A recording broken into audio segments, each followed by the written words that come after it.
इस वीडियो के अंदर गाइस हम लोग बात करने वाले हैं ITR filing for the assessment year 23 और 24। जी हाँ, क्योंकि ये लास्ट मंथ है बी रिलेटेड आईटीआर फाइल करने का। उसके बाद में आप 23 और 24 के लिए आईटीआर फाइल नहीं कर पाओगे। तो बी रिलेटेड आईटीआर फाइलिंग के आखिर क्या रूल्स और रेगुलेशन होते हैं और कैसे ये डिफरेंट होता है अपडेटेड आईटीआर से, जो आप कभी भी फाइल कर सकते हो।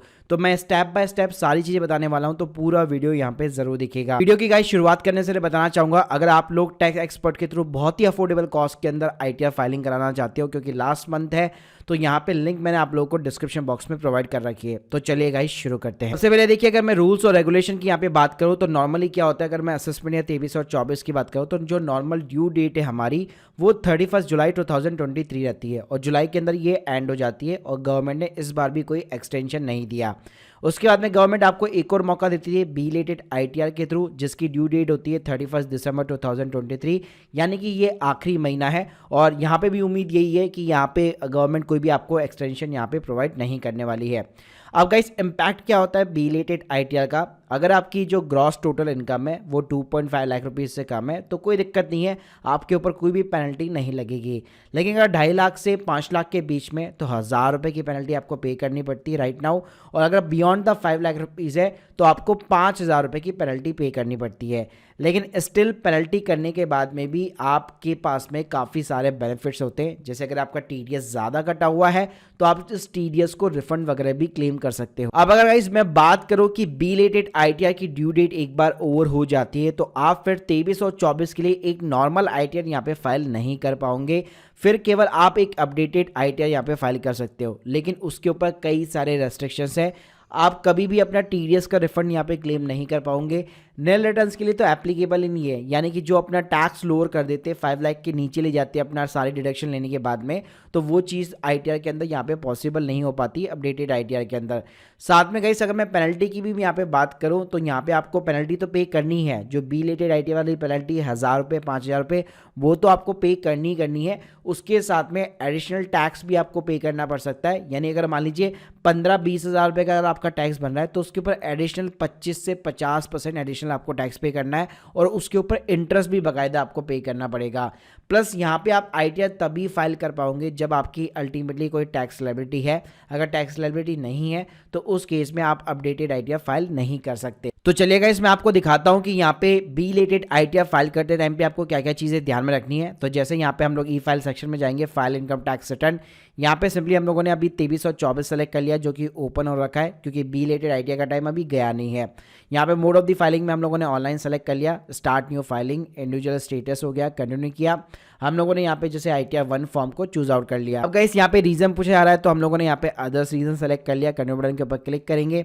अब गाइस सबसे पहले हम लोगों को एक एक करके सारी चीज़ें जो है कंफर्म करनी है, तो शुरुआत करते हैं पर्सनल इन्फॉर्मेशन के साथ। अब गाइस पर्सनल इन्फॉर्मेशन में आप बाय डिफॉल्ट देखिए, जैसे आप ओपन करेंगे तो फाइलिंग जो सेक्शन है आपका हमेशा 139 सबसेक्शन 4 रहने वाला है, क्योंकि जैसे बताया कि बी रिलेटेड आईटीआर आप फाइल कर रहे हैं और ये दिसंबर तक यही रहेगा। एक बार जैसे दिसंबर खत्म हो जाता है तो उसके बाद में ये आपको ऑप्शन दिखने ही नहीं वाला, यानी आप 23 और 24 की आईटीआर फाइल नहीं कर पाओगे। अब गाइस इस सेक्शन की वजह से क्या होता है उसका इंपैक्ट मैं आपको दिखाना चाहूंगा। फिर आपको नीचे जाना है, नीचे सिंपली आपको अपना बैंक अकाउंट यहाँ पे कंफर्म करना है। उसके बाद में गाइस ये हमारे इनकम के कॉलम्स आ जाते हैं, तो यहाँ पे सिंपली तरीके से आपका सैलरी हो गया, हाउस प्रॉपर्टी हो गया, अदर सोर्सेस आ जाता है। तो यहाँ पे आप अपना फॉर्म 16 से सारी चीज़ें फिलअप कर सकते हैं, अपनी ग्रॉस सैलरी, अगर आपके कोई अलाउंसेस है, एचआरए है, एलटीए वगैरह, तो आप वो इंसर्ट कर सकते हैं।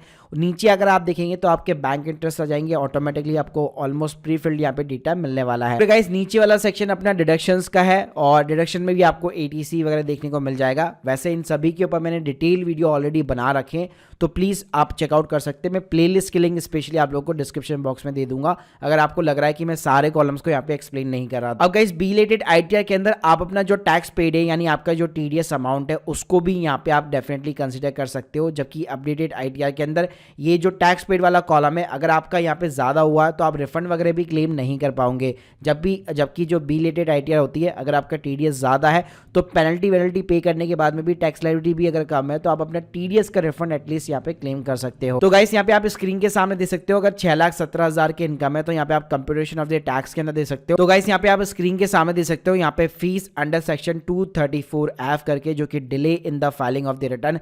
तो जैसे बताया क्या ये इनकम 5 लाख के बियॉन्ड जा रही है बेसिकली, तो इसलिए यहाँ पे 5000 रुपये की सीधी इन्होंने पेनल्टी इंपोज कर दी है।